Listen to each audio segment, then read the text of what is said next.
Di sebuah gurun bernama Gobi yang terletak antara Cina dan Mongolia, dalam suasana terik yang cukup menyengat, terlihat sekelompok prajurit pengembara dari Eropa yang diserang oleh sekelompok bandit dari sebuah bangsa bernama Khitan. Sebagian dari pengembara itu berhasil kabur, meski lumayan banyak juga yang tewas di tangan orang-orang Khitan itu. Malam harinya, 5 orang yang tersisa sedang menyiapkan barang-barang yang akan mereka bawa dalam perjalanan selanjutnya. Di sini diketahui bahwa mereka ini adalah prajurit atau tentara bayaran yang sedang mencari sebuah bubuk peledak yang disebut bubuk hitam, yang konon katanya merupakan senjata paling mematikan di zaman ini. Bahkan saking langkanya, barang tersebut hampir menjadi mitos. Salah seorang bernama Perotovar melempar sebuah magnet yang mereka dapatkan dalam perjalanan karena menganggap benda itu hanya menjadi beban. Akan tetapi, seorang temannya yang bernama William Garin memungutnya untuk dijadikan sebagai kompas. Namun betapa kagetnya mereka saat mendengar suara mengerikan, dan tiba-tiba 3 temannya mendadak lenyap. Lalu sang prajurit dengan insting ultranya dengan spontan menebas makhluk yang tiba-tiba muncul di belakangnya. Potongan kaki makhluk yang tidak diketahui itu dibawa oleh mereka untuk mengetahui makhluk apa itu. Siapa tahu di jalan ada orang yang tahu. Keesokan harinya, William dan Pero malah dikejar lagi oleh para bandit Khitan. Dan tanpa diduga, mereka berdua malah sampai di sebuah tembok besar dengan sejumlah besar prajurit yang bersiap siaga dengan senjata mengarah ke arah mereka. Meski para bandit Khitan itu pergi, tapi yang bisa mereka lakukan hanyalah menyerahkan diri. Dengan tertangkapnya William dan Pero membuat heboh seluruh prajurit di sana hingga memanggil semua komandan dan jenderal mereka yang bernama Xiao untuk menuju aula utama. Yang mana di antara para komandan itu ada satu komandan wanita cantik, mantap dan siplah bernama Komandan Lin. Dia dikenal sebagai komandan paling kuat dan pemberani. Ternyata kehebohan itu adalah karena potongan kaki makhluk aneh yang William dan Pero bawa. Sambil lalu para prajurit menganalisa kaki itu, William dan Pero juga sedang menganalisa kemungkinan kemenangan mereka jika bertarung melawan para prajurit tersebut.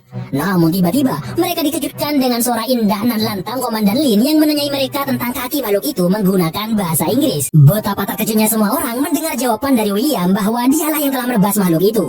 Keterkejutan mereka adalah karena ternyata makhluk yang sedang dibahas ini adalah makhluk legenda yang bernama Tauti, di mana makhluk tersebut adalah makhluk yang muncul setiap 60 tahun sekali untuk melakukan penyerangan terhadap manusia, dan tidak sembarangan orang bisa membunuhnya, serta nggak segampang itu. Dan semua prajurit yang ada di tembok besar ini adalah pasukan prajurit tanpa nama dinasti Song yang kebetulan sekarang dipimpin oleh kaisar keempat bernama Song Renzong.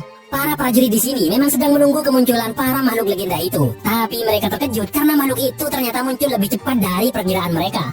Komandan Lin meminta Jenderal Xiao agar 2 orang ini segera dibunuh demi melindungi rahasia yang ada di tembok besar ini. Tapi untungnya ada seorang penasehat sekaligus ahli strategi mereka yang membela William dan Pero agar ditahan dulu sebelum dibunuh untuk membuktikan kebenaran dari kisah yang William sampaikan. Dia bernama Wang. Kemudian saat mereka akan memasukkan William dan Pero ke penjara, tiba-tiba semua prajurit mendapat sinyal bahaya dan segera bersiap-siap untuk menghadapinya. Karena kunci penjara tersengsal alias tidak ditemukan, akhirnya William dan Pero hanya akan diikat saja dan dijaga oleh seorang prajurit muda bernama Peng Yon. Karena suasana semakin gawat darurat, genderang perang mulai berdendang. Semua prajurit bersiap di pos masing-masing sesuai dengan warna baju zirah mereka. Merah adalah prajurit pemanah yang dipimpin oleh seorang komandan bernama Chen. Pasukan ungu, pasukan bertahan yang dipimpin oleh Komandan Deng.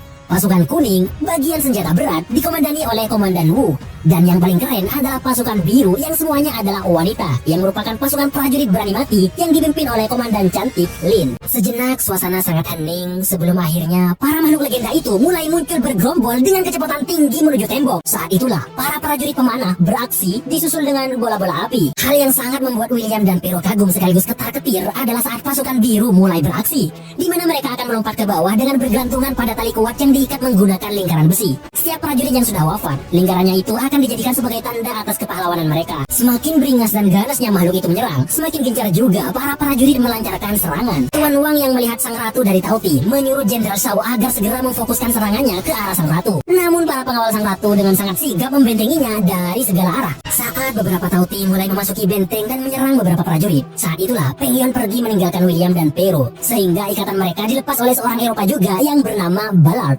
Dan 2 prajurit barbar itu pun beraksi. Kemudian karena banyaknya Tauti yang mati, sang ratu memberi sinyal untuk mundur kepada para anak buahnya, sama seperti saat memberikan sinyal akan menyerang. Anehnya, para Tauti yang sudah mati ternyata tidak dibiarkan begitu saja, melainkan dibawa oleh Tauti yang lain. Di sisi lain, William dan Pero yang sudah memperlihatkan kehebatannya dalam melawan Tauti mulai diakui oleh Jenderal Xiao, sehingga mereka berdua akan mendapatkan perlakuan istimewa meskipun tetap dalam pengawasan. Setelah itu, saat mereka berdua terlelap, tiba-tiba datang seseorang yang mengagetkan William dan Pero. Dia tak lain adalah Ballard yang sekaligus memperkenalkan diri. Dia hanya ingin memberitahu mereka bahwa dia sudah ada di sini sudah selama 25 tahun dengan tujuan yang ternyata sama dengan mereka, yaitu bubuk hitam. Di mana sebenarnya dia tahu keberadaan bubuk penghancur tersebut tapi tidak berani untuk membawanya keluar dari sini. Dan dia berharap William dan Pero mau bekerja sama dengannya.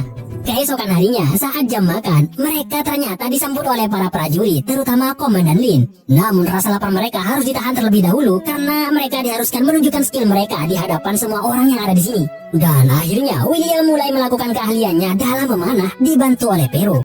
Setelah itu William makan bersama Komandan Lin. Di sini diketahui bahwa Komandan Lin ternyata memang sudah dari umur 5 tahun dilatih untuk menjadi prajurit hebat. Dan itu juga nggak jauh beda dengan William yang memang dari kecil sudah berkecimpung di dunia perang hingga menjadi tentara bayaran untuk beberapa negara yang berperang. Komandan Lin juga menceritakan bahwa yang mengajarinya bahasa Inggris adalah Ballard. Kemudian Komandan Lin mengajak William untuk mencoba tempat bertempurnya dan pasukan biru sambil lalu memberitahu William bahwa pasukan ini berjuang bukan untuk uang, tapi untuk menjaga kedamaian wilayah ini dengan tekad yang kuat dan semangat juang yang tinggi, sekaligus mengajarkannya rasa saling percaya antara sesama manusia. Setelah mengerti seberapa tangguhnya Komandan Lin, William kembali ke kamar yang disediakan untuknya dan Pero. Lalu lagi-lagi Ballard mendatangi mereka untuk kembali membahas bubuk hitam dan rencana untuk kabur setelahnya.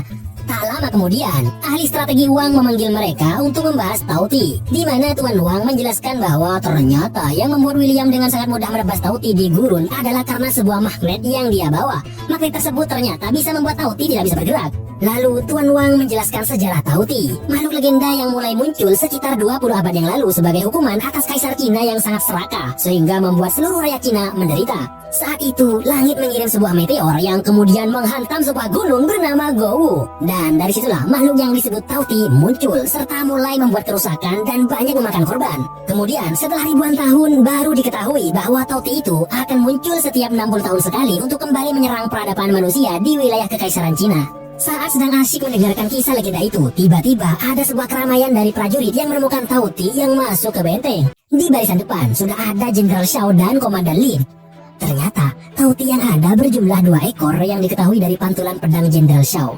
Kejadian itu membuat Jenderal Shao harus meninggalkan dunia ini selama-lamanya, meninggalkan seluruh pasukan tanpa nama dan Komandan Lin yang sekarang akan menggantikannya menjadi jenderal. Upacara bela sungkawa pun menghiasi seluruh area tembok raksasa, diiringi penerbangan lampion dan juga nyanyian bela sungkawa. Tak berselang lama, seorang utusan istana bernama Shen datang membawa catatan penting untuk membantu perang melawan Tauti yang akan datang. Catatan itu berupa laporan perang berusia 900 tahun tentang Tauti yang dikalahkan dengan mudah oleh para prajurit kala itu. Dan diketahui bahwa ternyata di dekat pembantaian Tauti waktu itu ada banyak sekali batu magnet sehingga membuat Tauti tidak berkutik. Dan menurut teori Tuan Wang, hal ini juga sama persis dengan yang dialami oleh William tempo hari lalu. Namun, Komandan Lin atau Jenderal Lin masih sedikit meragukan teori magnet tersebut.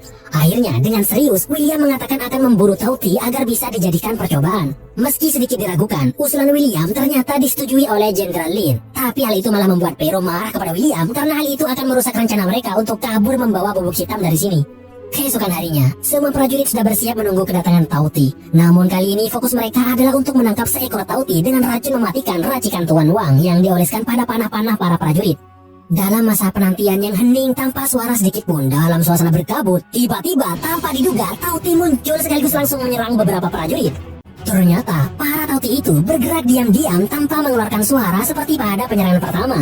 Mereka seperti bisa mempelajari pergerakan musuh. Dalam keadaan gawat itu, Pero yang mengikuti Ballard untuk kabur tiba-tiba kepikiran kepada sahabatnya sehingga memutuskan untuk kembali. Sementara itu, para Tauti yang terkena panah beracun tetap bersikukuh melepaskan diri. Alhasil hanya tersisa 1 Tauti yang masih terperangkap. Namun tusukan itu akan segera terlepas sebelum racunnya bereaksi. Untuk mencegah Tauti lain melepaskan jeratannya, Komandan Lin memerintahkan untuk menembakkan cincin api sebagai penghalang. Akhirnya, dengan gagahnya, William akan turun sendiri untuk menangkap Tauti itu dan akan dibantu dengan panah yang akan bersuara saat menancap pada Tauti. Dalam suasana hening, di tengah-tengah kabut, William berhasil mengikat Tauti dengan rantai untuk kemudian ditarik ke atas. Akan tetapi, ada Tauti lain yang tiba-tiba menyerang. Untungnya, Pero datang menolong. Suara anak panah yang menancap di tubuh Tauti sangat membantu mereka melawan makhluk itu. Kemudian, sinyal yang diberikan oleh William membuat para prajurit mengeluarkan senjata rahasia paling mematikan yang menjadi tujuan William dan Pero selama ini, yaitu bubuk hitam. Ledakan dahsyat dari bubuk hitam itu berhasil menghancurkan Tauti. Namun William juga terkena efeknya dan mulai kehilangan kesadaran. Beberapa waktu kemudian, William mulai siuman dan lebih mantapnya lagi sudah ada jenderal cantik di sampingnya, membuatnya makin bergairah. Dari kondisi tubuh William yang penuh luka, Jenderal Lin semakin yakin kalau William ini adalah seorang prajurit hebat dan dia mulai menyukai serta bersimpati kepadanya. Tapi dia juga menyarankan William agar melupakan bubuk hitam, senjata rahasia prajurit tanpa nama yang telah dia lihat karena sangat berbahaya. Setelah itu, utusan istana malah ingin membawa Tauti yang sudah tertangkap itu untuk diteliti di istana kaisar, meski Tuan Wang sangat menentang karena akan sangat berbahaya. Ya, orang ini sebenarnya hanya ingin mencari muka di hadapan kaisar. Akhirnya, mau nggak mau Tauti beserta Magnet sebagai penenangnya dibawa oleh utusan istana tersebut dengan pedenya, merasa akan banyak orang yang akan semakin menghormatinya. Setelah itu, di saat terjadi kehebohan yang disebabkan adanya sinyal pergerakan Tauti, William dan Pero malah bertengkar gara-gara berbeda pendapat. Di mana William yang masih ingin membasmi Tauti berbanding terbalik dengan Pero yang ingin kabur dengan balat membawa bubuk hitam. Dan pada akhirnya mereka berdua berpisah di sini, menapaki jalan yang berbeda. Kemudian di ruang penyimpanan senjata, balat meledakkan ruang penyimpanan bubuk hitam yang terkunci rapat. Gak ada yang mendengar ledakan yang cukup keras itu dikarenakan semua prajurit sibuk mengurusi Tauti yang ternyata membuat sesuatu yang sangat tak terduga. Yaitu, ternyata di saat penyerangan sebelumnya, para Tauti itu diam-diam membuat jalan tembus ke ibu kota. Dan hal itu merupakan kegagalan terbesar para prajurit tanpa nama. Karena jika para Tauti memakan semua manusia di wilayah kota dan memberikan nutrisinya kepada induk mereka, maka kota itu sudah tidak bisa terselamatkan lagi. Kembali lagi ke ruangan penyimpanan. Ternyata ada seorang prajurit yang mendengar ledakan itu. Dia tak lain adalah Peng Yon. Bahkan William juga menyusul mereka, tapi untuk menasihati temannya agar tidak melakukan pencurian tersebut. Namun yang ada malah William dibuat pingsan. Di sisi lain, para prajurit yang sudah kecolongan harus secepat mungkin menyusul Tauti ke ibu kota yang jaraknya cukup jauh. Di sini, kembali Tuan Wang yang jenius menyarankan untuk menggunakan balon terbang, melihat angin yang dia prediksi akan membuat prajurit bisa segera menyusul para Tauti ke ibu kota. Namun sebelum itu, kabar tentang pencurian bubuk hitam sampai ke telinga Jenderal Lin dan membuatnya sangat kecewa kepada William yang sebelumnya sudah dia percaya. Kemarahannya membuat William terancam hukuman mati. Akan tetapi, Peng Yon yang mengetahui kejadian sebenarnya memberikan sebuah kesaksian atas tidak bersalahnya William. Walaupun begitu, William akan tetap dikurung dan temannya akan diburu. Hal yang sangat membagongkan adalah sebuah kenyataan bahwa Pero sebenarnya juga sudah ditipu oleh Balat. Dia malah ditinggal sendirian tanpa membawa apa-apa. Tapi setelah itu, si Balat malah tertangkap oleh para bandit hitam. Dan tanpa tahu bahwa yang mereka jarah adalah sebuah peledak, enak saja mereka lempar-lempar sehingga membuatnya meledak. Saat itulah Pero kembali mendapatkan sisa bubuk hitam sekaligus kuda untuk melanjutkan perjalanan. Saat Jenderal Lin dan para prajurit lain bersiap untuk keberangkatannya menuju ibu kota, tanpa disangka Peng Yon diperintahkan untuk melepaskan William dan mempersilahkannya untuk mengambil apa saja yang dia inginkan karena feeling Jenderal Lin mengatakan bahwa dia tidak akan bisa menang dengan Tauti kali ini. Sementara itu, utusan istana sudah sampai di ibu kota, namanya adalah kota Bianliang. Kaisar Muda Song menyambutnya dengan gembira.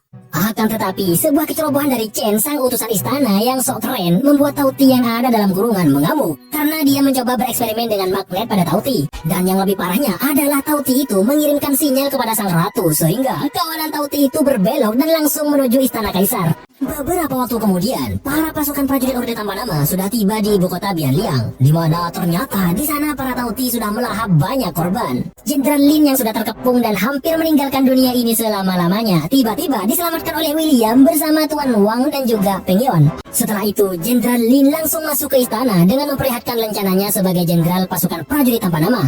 Sesampainya di dalam, Tuan Wang langsung meminta Tauti yang tertangkap untuk memancing sang ratu untuk dilenyapkan. Rencananya adalah menyediakan daging agar dibawa oleh Tauti yang nantinya akan dia berikan kepada sang ratu untuk dimakan. Namun ada bahan peledak yang diikatkan ke tubuhnya, sehingga saat sang ratu makan, William akan memicu untuk meledakkannya.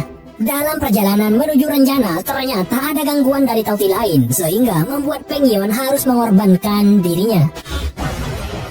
Setelah itu, rencana pun mulai dilakukan dengan melepaskan Tauti yang membawa daging sekaligus peledak. Lalu sesegera mungkin, William dan Jenderal Lin mencari tempat tinggi untuk melakukan pemanahan dengan bahan peledak. Sementara Tuan Wang menahan para Tauti dengan magnet di tangannya.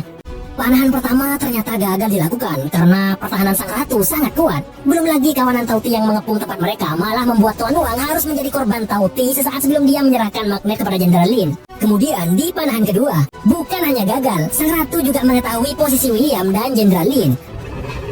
Parahnya lagi, bubuk peledaknya hanya tersisa satu batang.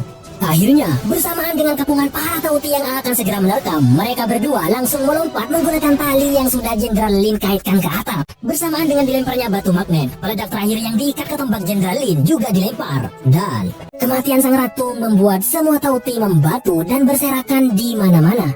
Akhirnya, semua ketegangan itu berakhir dengan sebuah kemenangan berkat seorang prajurit bayaran yang awalnya berniat mencari bubuk hitam berakhir menjadi pahlawan mantap. Di saat-saat kebahagiaan sedang berlangsung, di tempat lain, Pero yang berharap bisa kabur dengan bubuk hitam curiannya ternyata malah tertangkap prajurit yang ditugaskan mengejarnya, dan dia pun berakhir di penjara. Beberapa waktu kemudian, William yang sekarang menjadi pahlawan datang menjenguk Pero untuk memberitahu bahwa dia mendapatkan imbalan berupa bubuk hitam yang boleh dia bawa sebanyak yang dia mau. Akan tetapi, Jenderal Lin memberinya dua pilihan, yaitu jika dia membawa bubuk hitam, maka Pero temannya akan dipenjara di sini seumur hidup. Tapi jika dia memilih Pero, maka dia sudah tidak boleh membawa bubuk hitam. Dan ternyata, William lebih memilih menyelamatkan temannya daripada bahan peledak yang didamba-damba selama ini, karena temannya ini lebih berharga dari apapun. Sebelum pergi, Jenderal Lin memberikan salam perpisahan sekaligus mengucapkan terima kasih yang sebanyak-banyaknya dan sebesar-besarnya kepada William yang telah menyelamatkan pasukan serta wilayahnya. Kemudian, William dan Pero melanjutkan perjalanan mereka, meninggalkan Jenderal Lin, pejuang cantik penjaga benteng tembok besar yang melegenda.